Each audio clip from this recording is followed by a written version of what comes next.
Hi, this is Todd Lammy from VenBoss. I'm an eight-figure seller, wholesale seller on Amazon. And today we're going to talk about the five biggest mistakes that wholesale sellers make. And so, number one, they just don't make enough contacts. So, when I've done coaching and have people in our group before, I've always strived for like a 10-day contact minimum. And so, ideally, that's going to be phone calls. If you're working a full-time job and you just don't have time to make calls, maybe it's emails, you're going to have less success that way. But most people just aren't making enough contacts. They'll make like three one day, then like one the other. Maybe they'll wait till the second week and they'll make four and they're sporadic. But the best way for success as a wholesale seller is just consistent contact. So I say 10 per day just because people are like, how many per day? Give me a number. And so people just like to have a number or a goal to work towards. So I'll say 10. What we're doing now for us personally in our business, we're shooting for 30 to 40 contacts per day, which means you need to have a lot of leads built up. But 10 per day is minimum is what you should be striving for. That's going to give you for business days about 200 contacts per month. And that's going to be a good start to help you if you're getting started out in your wholesale business. The second issue is they give up too quickly.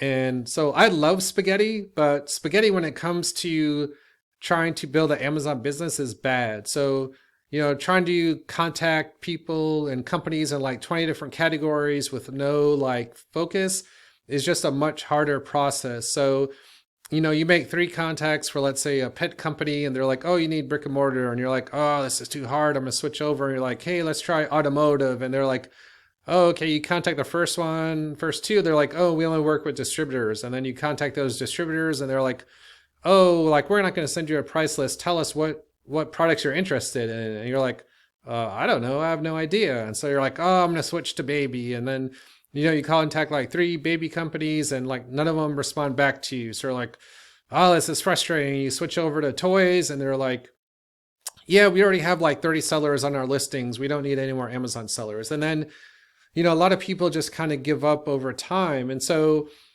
as I've talked about some of the different videos, the easiest way to do it is just focus on one category. So whatever category you pick, it doesn't matter. There's no right or wrong answer. You can be successful in every category, but just flying around and try to contact a bunch of companies in a bunch of different places, throwing a bunch of things against the wall like spaghetti and just hoping something stick is just not going to be successful. People get frustrated and they just tap out. So number one, you want to make sure you're making enough contacts, a minimum of 10 per day. And then number two, you just need to push through. And if you don't like getting rejections or having that, you need to hire a virtual assistant, get a team member and have them do that for you so you can focus on growing your business. The third thing is not checking ASINs before placing an order. So back in the day, 10 years ago, you could just order anything and be pretty safe. Things have changed in the last few years. There's ASINs that will show up as generic. So you think it looks fine on the page. It even is showing as a regular brand name. But then if you try to upload the ASIN after you got it, it says, oh, it's generic. You can't make changes to the listing. You can't send it in. Items may be hazmat if you're in different categories. The brand may be gated. You won't get approved for it. So the process I have now is I try to upload all of the ASINs to our inventory to make sure that nothing pops up as generic, hazmat, gated, to make sure everything's okay before I place an order. Because you don't want to place like depending on your budget, like a $2,000 order, and then you find out like all the ASINs are gated, and then you're stuck with inventory you can't sell. So I try to upload all the ASINs first to make sure there's no issues. If you're worried about hazmat, if things are liquid or flammable or like things that you might have to spray, I will also just do a test shipment, do like one product per one quantity of one per item and just do a test shipment, see if it goes through, if it'll go through all the way to the end before it will like actually process the shipment. I'll just delete the workflow, but I want to make sure there's no issues with the shipment. So it was different, like I said, 10 years ago, today we're just checking every ASIN just to make sure we don't get stuck with things that aren't going to be sold. The fourth thing is sellers not understanding their numbers. So data is king. We do a lot of things through Excel. There's software you can use for some of it, but a lot of the reports and things are coming from Amazon. They're downloaded into CSV files or Excel files. you're working with them in Excel. So you need to understand profit. You need to understand how fast the item is selling. You need to understand how much inventory you have, what's the age of the inventory. So a lot of sellers don't understand their numbers. There was one seller I was talking to. I talked to him at the end of a calendar year, and I was like, "Hey, how'd you do?" And he's like, he was just starting off. He's like, "Hey, I did $100,000 in sales." And I was like, "That's great." And he's like, "Well, we lost money. We didn't make any profit." And so you need to be able to make sure you understand your numbers. And revenue is not like what's actually going in the bank account, right? So you want to make sure what you're putting in the bank account or what your profit is like you're actually making money on the items you're selling. You don't want to just be spinning your wheels and find out at the end of the year you have no profit. So you really need to understand your numbers and dig into your numbers.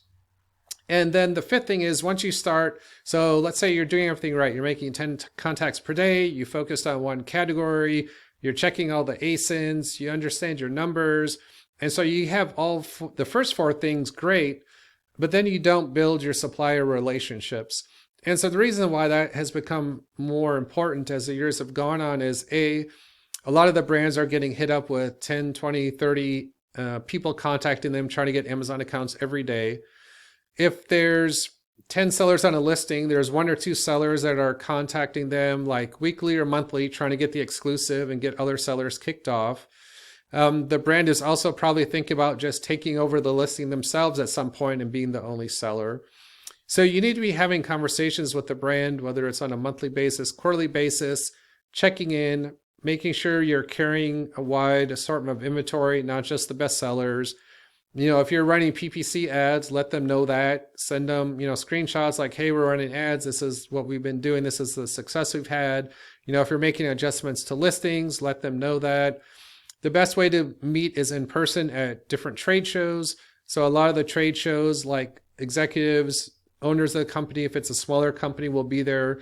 And so you have a better chance of making an in-person contact and getting to someone higher up in the company in person than you will on the phone. So when you're first setting up the accounts, you're probably talking to someone in customer service, maybe sales, but you want to make sure you're reaching people higher up in the company. Maybe you have to go through LinkedIn and send them emails, but you want to make sure that the brand knows what you're doing for them, because at some point your account is going to be at risk, whether it's from them trying to kick all the sellers off, from other sellers trying to kick you off, from you not spending enough in inventory. So let's say there's 10 sellers, they might decide at some point, and we've seen this where it's like, "Hey, these 5 sellers are spending, $50,000 a quarter. We're just going to focus on them."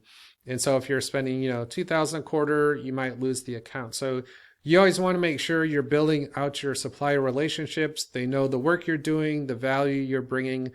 And so making in-person contacts, making contacts with different people inside the company is going to be your best way to do that. So even if you're doing the 4 things right, you still have to do number 5. And so this is not an end-all be-all list, but these are the 5 biggest mistakes I see wholesale sellers that I've worked with and the kind of different pain points and struggles they have.